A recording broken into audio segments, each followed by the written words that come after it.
하나님 말씀 보겠습니다. 구약성경 시편 8편 말씀입니다. 시편 8편 1절에서 9절까지 우리 함께 교독하고 마지막 9절은 같이 읽겠습니다. 시편 8편 1절부터 9절입니다. 여호와 우리 주여, 주의 이름이 온 땅에 어찌 그리 아름다운지요. 주의 영광이 하늘을 덮었나이다. 주의 대적으로 말미암아 어린 아이들과 젖먹이들의 입으로 권능을 세우시며 이는 원수들과 보복자들을 잠잠하게 하려 하심이니이다. 주의 손가락으로 만드신 주의 하늘과 주께서 베풀어 두신 달과 별들을 내가 보오니 사람이 무엇이기에 주께서 그를 생각하시며 인자가 무엇이기에 주께서 그를 돌보시나이까. 그를 하나님보다 조금 못하게 하시고 영화와 존귀로 간을 씌우셨나이다. 만드신 것을 다스리게 하시고 만물을 그의 발 아래 두셨으니 곧 모든 소와 양과 들짐승이며 공중의 새와 바다의 물고기와 바닷길에 다니는 것이니이다. 같이 읽겠습니다. 여호와 우리 주여, 주의 이름이 온 땅에 어찌 그리 아름다운지요. 아멘.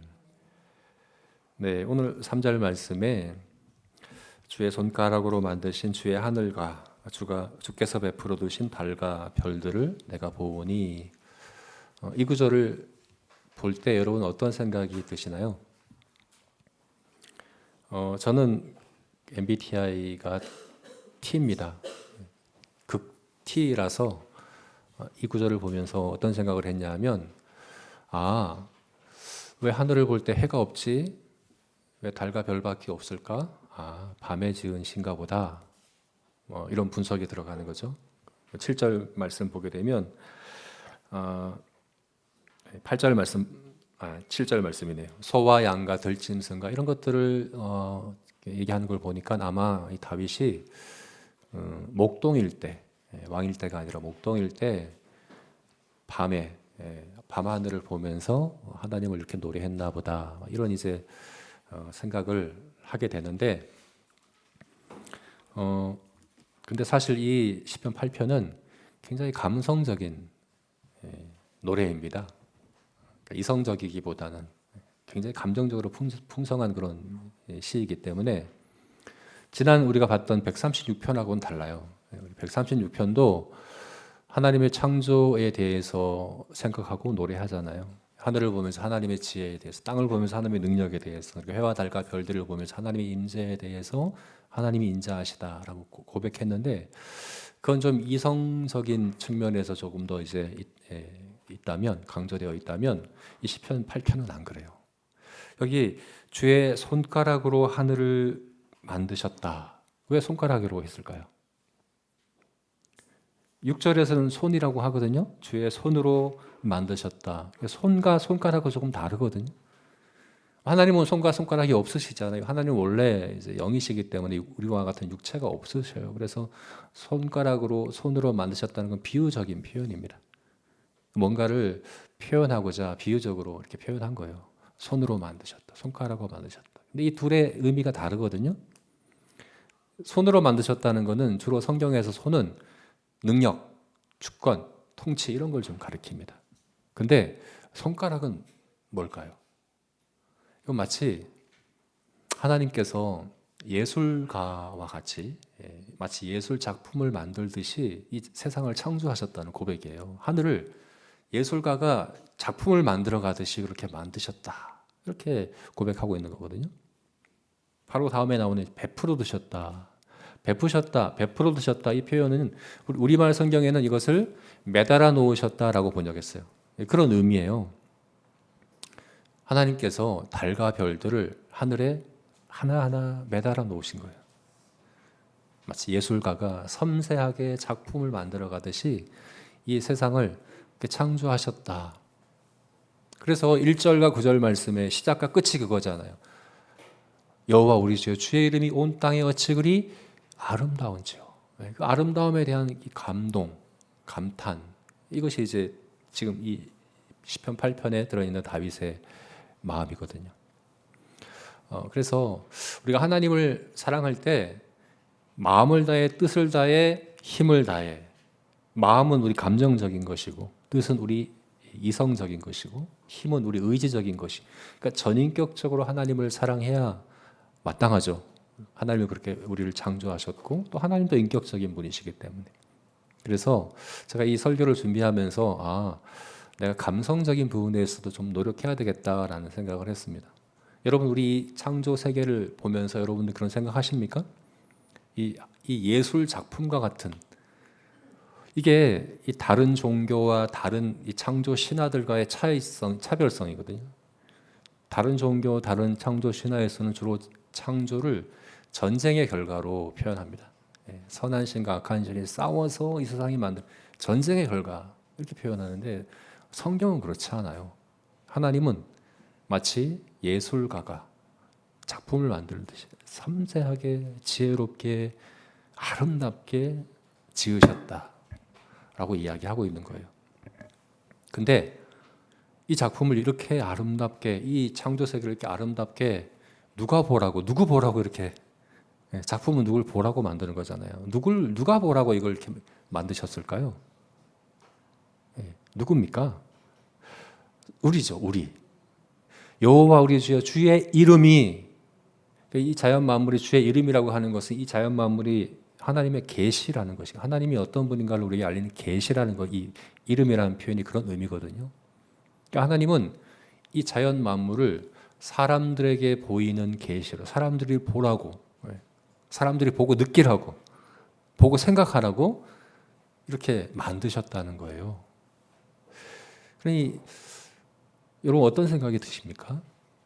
4절의 다윗과 같은 그런 생각이 들지 않겠습니까? 다윗이 그래서 이렇게 얘기를 하는 거예요. 사람이 무엇이기에 주께서 그를 생각하시며 인자가 무엇이기에 그를 돌보십니까? 이해가 안 되는 거예요. 사람이 도대체 뭐라고. 이것을 세번역 성경은 이렇게까지라는 말을 넣었어요. 사람을 이렇게까지 생각하십니까? 이렇게까지 돌보십니까?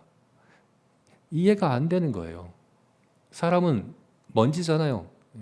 아담이란 이게 흙이라는 뜻도 있거든요. 티끌이 아무것도 아닌 존재라는 거죠, 그죠?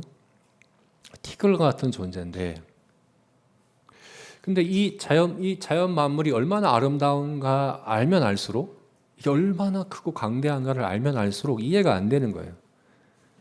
사람이 도대체 뭐라고 이렇게까지 생각하십니까? 이 생각한다, 돌본다라는 단어가 문법적으로는 미완료형이라고 해서 미완료형은 한 번 한다는 게 아니라 계속된다는 거예요. 어쩌다가 한번 우리 생각한다는 게 아니에요. 계속해서 마음에 품고 계속해서 생각하신다는 거예요. 하나님이 사람을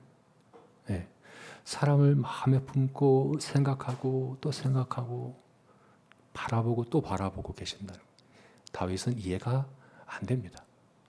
여러분 우주가 얼마나 큰지 과학자들은 지금까지 관측 가능한 우주의 크기만 해도 930억 광년이라고 하는데 1광년은 빛이 1년 동안 가는 거리를 얘기하는 건데 930억 년 지금까지 밝혀진 것만 그렇다고 합니다.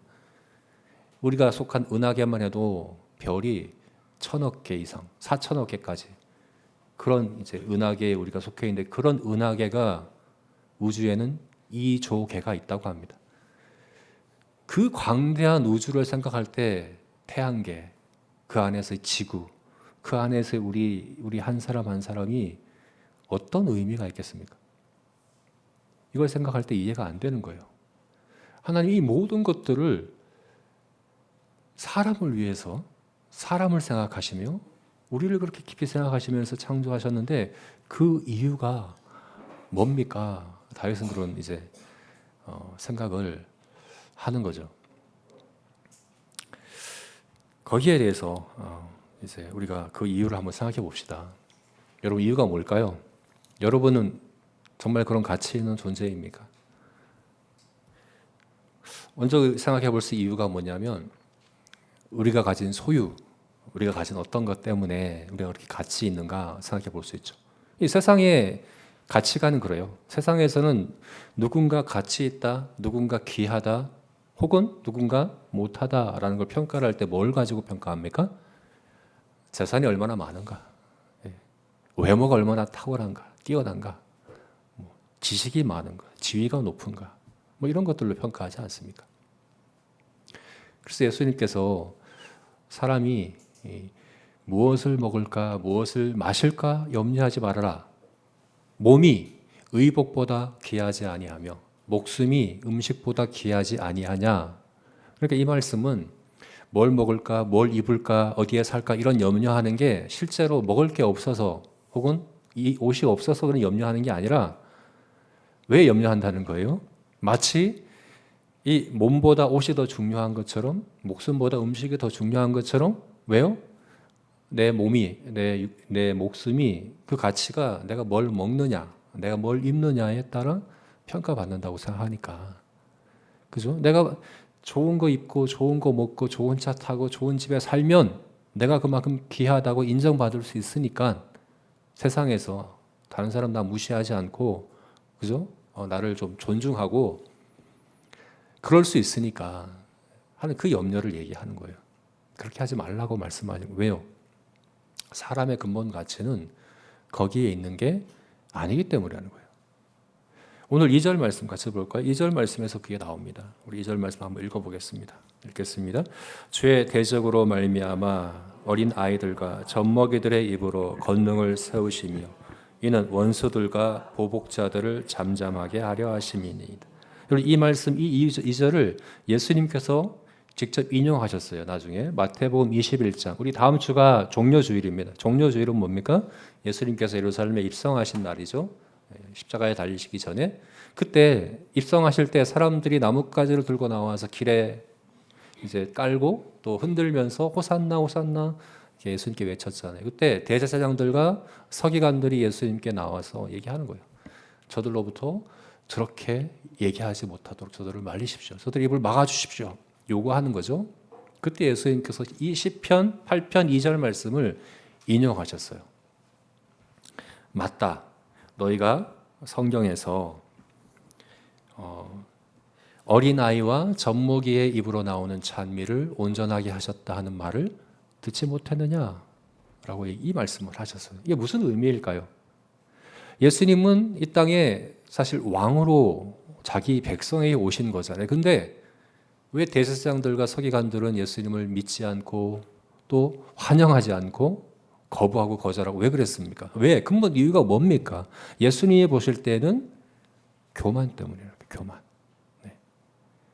그들이 뭔가 가졌다라고 생각하는 거죠. 근데 어린아이와 젖먹이는 어떻습니까? 정말 아무것도 안 가진 사람들이에요. 네. 어린아이와 젖먹이가 뭘 갖고 있습니까?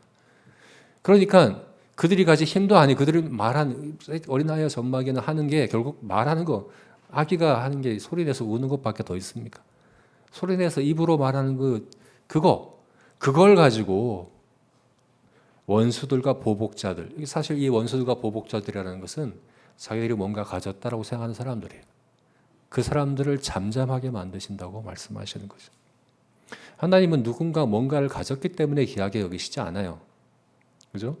뭔가 소유했기 때문에 넌 귀하다. 그래서 내가 너를 생각하고 내가 너를 기억하고 계속해서 너를 사랑하고 그래서 내가 너를 위해 이 세상을 창조했다라고 말씀하시지 않아요.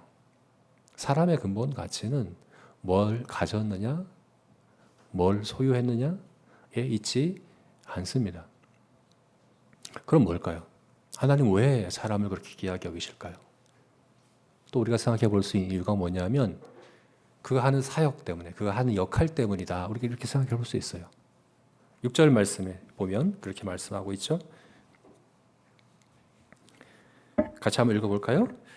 주의 손으로 만드신 것을 다스리게 하시고 만물을 그의 발 아래 두셨으니. 네, 이게 창세기에 하나님께서 이 인류를 창조하신 다음에 아담에게 주셨던 역할이 있거든요. 일이 있거든요. 여러분, 일은 타락의 결과가 아니에요. 타락하기 전에 창조하신 이후에 하나님께서 일을 주셨어요. 크게 세 가지 역할, 세 가지 일을 주셨죠. 첫 번째가 다스려라, 만물을 다스려라. 왕직입니다. 왕직. 예, 그 다음에 뭡니까? 경작해라, 땅을 경작해라. 제사장 직분입니다. 그 다음에 또 뭡니까? 동물들의 이름을 지어라. 선지자 직분이에요. 왕과 제사장과 선지자라는 그 직분을 사람을 창조하실 때 그 역할을 주셨어요. 그래서 우리가 생각할 때 사람이 귀한 이유는 그 일을 하기 때문이다. 그죠? 내가 하나님 앞에 귀한 이유는, 하나님이 나를 귀하게 여기신 이유는 내가 하나님 나라 위에, 복음을 위해 내가 뭔가를 역할을 하기 때문이다. 내가 이 일을 하기 때문에 그래서 사람을 하나님께서 귀하게 여기시는구나. 이렇게 우리가 생각할 수 있습니다. 과연 그게 맞을까요? 아닙니다. 히브리서 2장 말씀 한번 볼까요? 히브리서 2장 6절부터 8절 말씀. 이 시편 8편을 인용한 말씀입니다. 히브리서, 신약성경 히브리서에서 시편 8편을 어떻게 인용했는지 한번 같이 한번 읽어보겠습니다. 그러나 누구인가가 어디에서 증언하여 이르기되 사람이 무엇이기에 주께서 그를 생각하시며 인자가 무엇이기에 주께서 그를 돌보시나이까. 그를 잠시 동안 천사보다 못하게 하시며 영광과 존귀로 간을 씌우시며 만물을 그 아래 복종하게 하셨느니라 하였으니, 여기까지가 시편 8편의 인용 구절입니다. 그대로 인용되었죠, 그죠? 하였으니 그 다음에 이어지는 말씀이 뭡니까? 만물로 그에게 복종하게 하셨은즉 복종하지 않은 것이 하나도 없어야 하겠으나 지금 우리가 만물이 아직 우리에게 복종하고 있는 것을 보지 못하고. 이게 무슨 말입니까? 만물을 복종하게, 만물을 다스리라고 하셨으니까 실제로 만물이 우리에게 복종하고 우리가 만물을 다스려야 하는 것이 맞는데, 근데 지금 어떻다고요? 만물이 우리에게 복종하고 있냐고요? 복종하고 있지 않죠. 예수님께서 풍랑이 있는 바다에서 배에서 주무셨어요. 근데 사람들이 예수님을 깨웠어요. 두려워하며, 우리가 죽게 된 것을 보지 않습니까? 두려워하며 예수님을 깨울 때 예수님께서 일어나셔서 바람과 바다야 잠잠하라 라고 하니까 바람과 바다가 순종했다라고 하죠. 이게 사람을 창조하신 원래의 상태입니다. 그렇게 해야 되는 거예요. 근데 우리가 그렇습니까? 오히려 사람들은 만물을 두려워합니다. 지진과 해일과 바람과 홍수와 이런 것들로 해서 얼마나 우리가 두려워합니까? 그죠? 우리가 그걸 다스리고 있습니까? 통치하고 있습니까? 그렇지 못하다는 거예요. 우리가 제 역할을 하고 있는 걸까요? 아니에요. 왕으로서 제 역할을 못하고 있습니다. 제사장으로서 못합니다.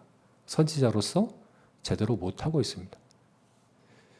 그래서 내가 하나님께 뭔가 제대로 역할을 하고 있기 때문에 하나님께 귀하게 가치 있게 여겨진다라고 생각한다면 그것은 착각입니다. 우리가 하는 그 무엇 때문에 우리를 귀하게 여기시는 게 아닙니다. 거꾸로예요. 거꾸로.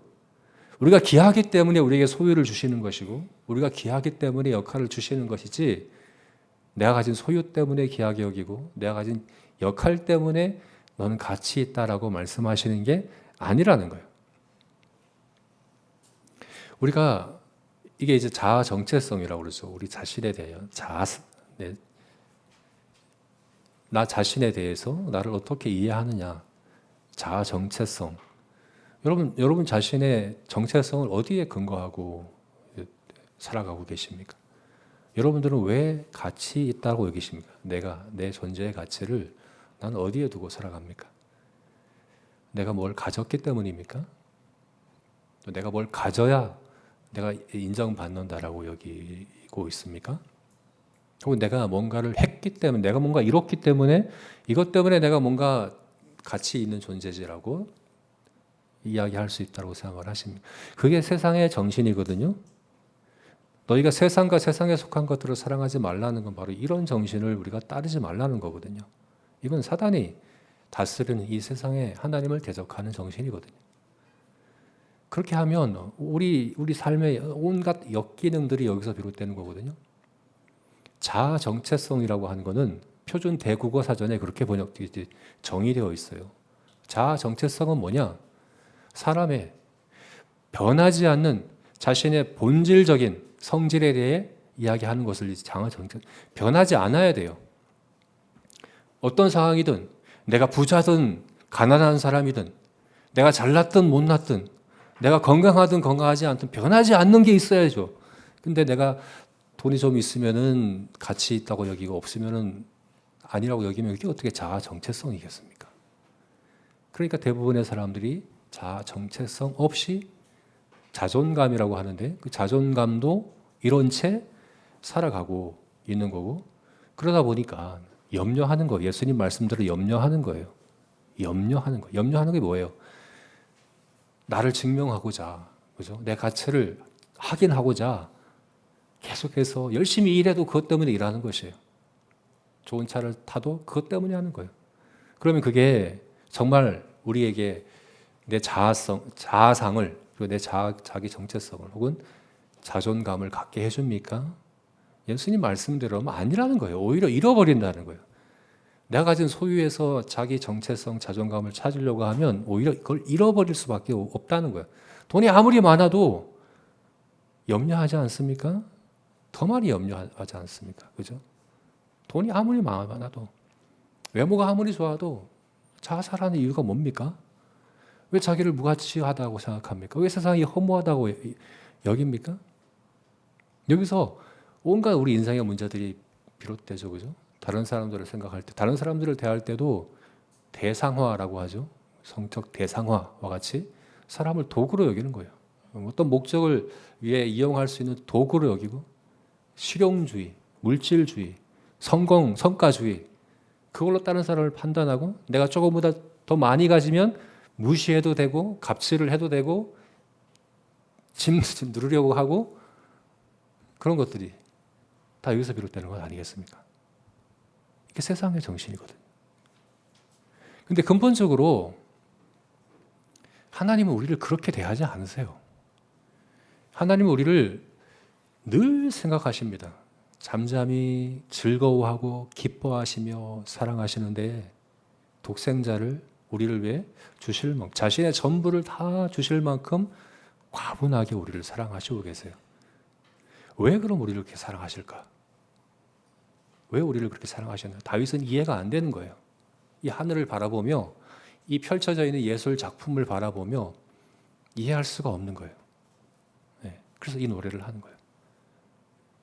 왜 우리를 그렇게 사랑하실까요? 5절 말씀에서 그 답을 우리가 찾을 수 있습니다. 5절 말씀 같이 한번 읽어볼까요? 읽겠습니다. 그를 하나님보다 조금 못하게 하시고 영광과 존귀로 간을 씌우셨네. 영광과 존귀로 왕관을 씌우셨다. 네, 왕관을 씌우셨다고 얘기해요. 영광과 존귀, 이건 하나님의 것이거든요. 주로 성경에서 하나님께 대하여 사용하는 표현인데, 그걸 사람에게 그 왕관을 씌우셨다. 이것 때문에 사람이 가치 있다라고 얘기하고 있는 거죠. 그러면 이 왕관이 뭘까요? 네, 이건 우리의 소유나 우리가 한 업적과 상관없이 모든 사람에게 씌워져 있는 왕관을 얘기하는데, 이게 뭡니까? 바로 앞에 나오는 거죠.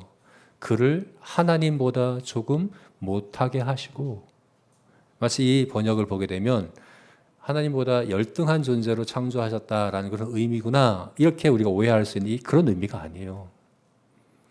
여러분, 하나님은 창조주시고 우리는 피조물인데, 하나님과 비교될 수 있는 존재가 피조물 가운데 어디 있겠습니까? 오직 사람 외에는 없어요. 하나님의 형상과 모양으로 창조했기 때문에 만물과는 다르게 하나님과 비교될 수 있는 존재들이에요. 우리가 하나님만 가진 그 무엇을 우리에게 주셨어요. 그게 우리가 하나님의 형상과 영광으로 창조되었다는 의미잖아요. 여러분, 사람의 근본적인 가치는 어디 있습니까? 여기 있는 거죠. 하나님의 형상과 영광을 따라 창조하셨다는 거죠. 여러분들이 다 그 왕관을 쓰고 계신 거예요. 여기다 뭘 덧붙일 필요 없어요. 그냥 그 왕관을 쓰고 계신 여러분 자체가 하나님 보시기에 그와 같은 존재라는 거예요. 형상과 영광이 그럼 뭘까요? 무슨 뜻이 뭡니까? 제가 전에 이제 이걸 설교하면서 이 형상, 모양 한 이 의미가 우리 일상생활에서 쉽게 접하는 두 가지의 의미로 우리가 생각할 수 있다라고 제가 설명드렸었는데, 다시 한번 간단히 말씀드리면, 형상, 이거는 헬라어로 하면 골로새서 3장 10절에 하나님의 형상이라 할 때 그 형상이란 단어는 에이콘이란 단어예요. 에이콘이라는 헬라어 단어인데, 여기서 바로 영어의 아이콘이 나왔습니다. 이 아이콘은 여러분들 스마트폰에 다 있잖아요. 아이콘. 그죠? 카톡을 실행하려면 어떻게 합니까? 아이콘을 누르면 돼요. 네. 여러분이 카톡이라는 이 프로그램이 어떻게 만들어졌고 이게 어떻게 작동하는지 이해하고 계십니까? 이해 못 하잖아요. 이 어떤 저도 몰라요. 설명도 못 하겠어요. 이거 어떻게 만들었는지 이해 못 하죠, 우리는. 근데 다 작동할 줄 알아요. 아이콘만 누르면 작동을 해요. 우리는 잘 압니다. 근데 이 아이콘이 이 프로그램 자체는 아니에요. 그죠? 이 프로그램을 나타내는 것일 뿐이지. 하나님이 우리를 아이콘으로 만드셨다는 건 무슨 의미입니까? 우리 자체는 하나님의 영광은 아니에요. 근데 우리를 통해 하나님의 영광이라는 프로그램이 실행되도록 만드셨어요. 우리를 누르면 하나님의 영광이라는 그 복잡한 장엄한 프로그램이 쫙 펼쳐지는 것이 바로 우리들이라는 거예요. 만물과는 다르게 그렇게 우리를 그렇게 만드셨다는 거예요. 근데 사람들은 아이콘이 아니라 이모티콘처럼 살아가려고 하죠. 이모티콘과 아이콘은 다르죠. 이모티콘은 아무리 눌러도 뭐가 실행되지는 않아요. 마치 우리가 내가 뭘 가지고 내가 뭘 하고 내 소유와 내 업적이 내 가치를 말해주는 거라고 생각하는 것 마치 자신을 이모티콘처럼 생각하는 거죠. 그게 아니에요. 우리를 누르면 우리를 통해서 하나님의 영광과 존귀의 프로그램이 실행되도록 우리를 창조하셨어요. 그게 바로 사람의 근본 가치입니다. 또한 뭡니까? 이 형상이란 말은 이 히브리어에서는 이게 첼렘이라는 단어인데 이것은 상, 신상, 동상 그런 의미예요. 원래 창세기가 기록되던 당시에 이 모세가 기록했잖아요. 모세가 기록했을 때 그 당시에 그 고대 근동 지방 이집트에 이 첼렘이라고 하는 것은 절대 군주 국가의 절대 왕권, 그 신상이든 그 왕의 동상이든 그것이 세워진다는 의미는 무엇인가 하면 이집트의 파라오 상이 세워져 있으면 그 장소는 파라오가 다스리는 땅이라는 의미예요. 그런 의미로 세워지는 거예요. 하나님이 우리를 하나님의 형상으로 만드셨다는 게 그런 의미예요. 우리가 어디 서 있으면, 어디 앉아 있으면, 어디서 뭘 하고 있으면 그 장소와 그 시간과 그 일은 하나님이 다스리시는 하나님의 통치 영역이라는 것을 의미하는 거예요. 그 자체가 사람의 창조의 의미예요.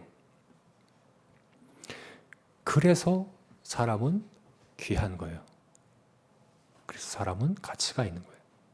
그가 누구이든, 나이가 어떻든, 성별이 어떻든, 지위가 어떻든, 인종이 어떻든, 건강이 어떻든, 모든 사람은 다 하나님의 형상으로 창조되었다 하는 것이 성경의 가르침이라는 거죠. 이것을 우리가 기억을 해야 되고 또 이것을 우리의 삶에, 우리 자신에게 그리고 관계 가운데 적용해야 하는 거죠. 이렇게 우리가 세 가지로 우리에게 적용해 봤으면 좋겠습니다. 어떻게 우리가 하나님의 형상다운 삶을 살 수 있을까? 첫 번째는 존중하자. 누구를 존중해야 됩니까? 먼저는 나 자신부터 존중해야 되겠죠. 나 자신을 존중해야 합니다. 나 자신을 어떻게 존중합니까? 내가 가진 소유나 내가 가진 업적으로 나를 평가하려고 하지 마십시오. 그걸로 나를 인정받아야 된다라고 여기지 말아야 합니다. 그건 세상의 정신입니다. 그렇지가 않습니다. 내가 뭘 하기 때문에, 내가 뭘 가졌기 때문에 내가 가치 있는 존재다 여기는 것은 세상이 말하고 있는 정신입니다. 그리고 그렇게 생각하면 정체성을 잃어버려요. 자존감을 잃어버리는 길이에요. 절대로 그렇게는 안 됩니다. 그렇게 하면 마치 아이들이 내가 100점 맞아야 엄마가 날 사랑해줘. 내가 1등을 해야지 내가 이제 우리 부모님이 나를 인정해 줄까. 이런 생각을 가지고 살아간다면 그 아이가 제대로 잘할 수 있겠습니까? 네. 온갖 것들에 집착하고 중독에 빠져 이런 것들이 다 거기에서 비롯되는 거 아니겠습니까? 건강하지 못한 거죠. 그게 아니잖아요. 그죠? 그것 때문에 내가 가치가 인정받는다는 게 아니잖아요. 사람은 원래 그런 존재가 아니거든요. 근데 나를 그렇게 스스로 생각한다 그러면 그게 어떻게 건강하게 우리가 살아갈 수가 있겠습니까? 그렇지가 않습니다. 우리는 하나님의 존귀와 영광을 왕관으로 씌워진 존재로 우리가 무엇을 하든 어디에 있든 그 자체로 사람은 그런 존재로 하나님이 창조하셨고 그래서 사실은 하나님께서 우리를 보시며 저는 그렇게 생각해요. 주의 만드신 하늘을 볼 때 어찌 그리 아름다운지요. 다윗이 찬양한 이 감탄했던 거, 하나님이 우리를 보며 그렇게 감탄하고 계시지 않겠어요? 사실 하늘보다, 이 만물보다 이 창조 피조 세계의 절정은 사람이거든요. 가장 아름답게 지은 게 우리거든요. 왜요? 우리가 하나님의 형상으로 창조받았기 때문에 그렇거든요. 우리 자신에 대해, 나 자신에 대해서 이 정체성이 흔들리지 않아야 하는 거죠. 하나님께서 나를 그렇게 귀하게 창조하셨다는 사실을 이해하고 또 믿고 확신하는 그런 저와 여러분이 되었으면 좋겠습니다. 이것이 다른 사람을 대할 때도 그대로 적용이 돼야 되겠죠. 예. 다른 사람을 판단하고 평가할 때도 그렇습니다. 우리가 무시해도 될 사람은 아무도 없습니다. 우리가 함부로 대할 수 있는 사람은 아무도 없습니다. 나보다 못하다고 여기는 그것 착각입니다. 그건 세상의 정신입니다. 존중해야 합니다. 하나님의 형상으로 존중해줘야 합니다. 가까운 가족부터 그렇게 대하십시오. 자녀를 대할 때, 배우자를 대할 때 하나님의 존귀와 영광을 간을 쓴 존재로 대하십시오. 그가 하는 어떤 행동으로 인하여 그를 무시하거나 얕잡아보거나 함부로 대하지 마십시오. 저도 잘 못해요. 그래서 제가 얼마 전에 우리 연우한테 사과를 했어요. 진심으로 사과를 했어요. 아빠가 너를 감정적으로 대한 것 같아. 미안해. 네. 우리 자주 그러잖아요. 그죠? 나보다 좀 힘이 약하다고, 나보다 좀 지위가 낮다고 생각되면은 함부로 짓밟으려고 하는 그런 정말 악한 거죠. 창세기 9장에서는 그거를 하나님께서 뭐라고 말씀하십니까? 네가 하나님의 형상을 모욕하는 것이라고, 하나님께 대한 도전이라고 말씀하고 있지 않습니까? 얼마나 교만한 겁니까? 그런 정신으로는 예수님도 이 바리새인과 서기관들처럼 못 받아들이는 거죠. 그죠? 무시하는 거죠. 예, 우리가 나 자신을 사랑하는 것 같이 이웃을 사랑해야 한다 하는 이 예수님의 이 성경의 이 말씀처럼 나 자신을 하나님 형상으로 존중하고 우리 이웃들을, 가까운 이웃으로부터 또 지나치면서 마주하는 어떤 사람들까지도 근본적으로 하나님의 형상으로 존귀하게 여기고 존중하고 그가 정말 하나님의 형상으로 기능하는 아이콘이 될 수 있도록 도와주고, 그죠? 그렇게 하는 그런 저와 여러분이 되었으면 좋겠습니다. 두 번째는 예배하자. 예배하자. 왜 그렇습니까? 사람의 근본 가치는 하나님의 형상이라는 것에 있죠. 이것은 하나님의 영광이라는 프로그램이 실행되는 것 자체에 사람의 근본 가치가 있어요. 근데 이것이 실행이 되지 않는다면 어떻게 되겠습니까? 여러분, 사람이 가장 사람다운 건 하나님의 영광 위에 살아갈 때입니다. 하나님의 영광을 위해 창조했잖아요. 하나님의 형상으로 창조했다는 그 말이 그 말이에요. 왜 우리가 하나님의 영광을 위해 살아가야 됩니까? 라고 우리가 불만을 가질 수 있어요. 왜 하나님 그렇게 이기적으로 하나님 영광 위해서만 살라고 합니까?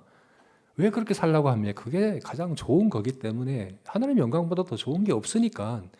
왜 우리를 하나님 형상대로 창조했습니까? 그게 가장 좋은 거니까. 그래서 우리가 하나님 영광 위에 넌 살지 마 그러면 오히려 거기에 대해서 안타까워해야 돼요. 하나님도 하나님 영광 위에서 존재하시는데 우리를 그 최고의 가치, 최고의 목적을 위해 살라고 하는 게 얼마나 영광스러운 겁니까? 사람이 가장 사람다운 것은 하나님 영광 위에 살아가는 거예요. 예배하는 거예요. 근데 염려하지 말아라. 무엇을 먹을까, 무엇을 마실까 염려하지 말아라. 이 말씀을 하시면서 예수님께서 하신 말씀이 뭐냐 하면 사람이 두 주인을 섬길 수 없다는 말씀이에요. 이게 무슨 말입니까? 내가 염려하는 대상이 결국은 내가 섬기는 대상인 거예요. 내가 예배하는 대상인 거예요. 그래서 폴 트레벨이 쓴 그런 교리와 삶은 하나님이라는 책에 그 얘기예요. 사람의 마음 안에서는 항상 영광 탈취전이라는 전쟁이 계속해서 벌어지고 있다는 거예요. 내가 내 정체성을, 내 가치를 어디에서 찾느냐에 따라 내가 누군가를 예배하고 있는 거예요. 그래서 인생은 뭘 소유하느냐의 싸움이 아니라 누구를 섬기느냐의 싸움이에요. 여러분이 하나님 심판대 앞에 섰을 때 하나님께서 야, 너 재산 얼마나 가졌었어? 야, 너 지위가 뭐였어? 이런 거 가지고 여러분을 판단하고 심판하시겠습니까? 아니거든요. 너 누구를 섬기다가 왔어? 너의 인생은 어떤 존재를, 최고의 존재를 섬기다 온 인생이 이걸 물으신다는 거잖아요. 여러분, 우리가 재산이 없어야 된다는 얘기가 아니에요. 우리가 지위가 높지 말아야 된다는 얘기가 아니에요. 근데 그게 목적이 아니라 그것은 하나님의 영광을 위한 수단이 되어야 한다는 얘기예요. 하나님의 영광이란 프로그램이 실행될 수 있도록 내가 가진 소유와 내가 가진 지위와 내가 가진 어떤 것도 그 목적을 위한 수단으로 여길 때 하나님께서 영광 받으신다는 거예요. 칼빈은 우리 마음은 우상의 공장과 같아서 끊임없이 사람은 누군가를 우상으로 만드는 거죠. 거기서 내 존재의 가치를 증명하고 거기서 내가 찾으려고 하다 보면 그게 나를 다스리는 나의 주인 노릇을 하게 되는 우상이 되는 거라는 거예요. 그리고 그 심각한 이유는 사람은 누구나 예배하는 대상을 닮아갑니다. 닮아가게 되어 있어요. 사람이 하나님의 형상으로 지어진 사람이 우상을 닮아가는 거예요. 이스라엘 백성들이 너희가 듣기는 들어도 듣지 못하고 보기는 보아도 깨닫지 못한다.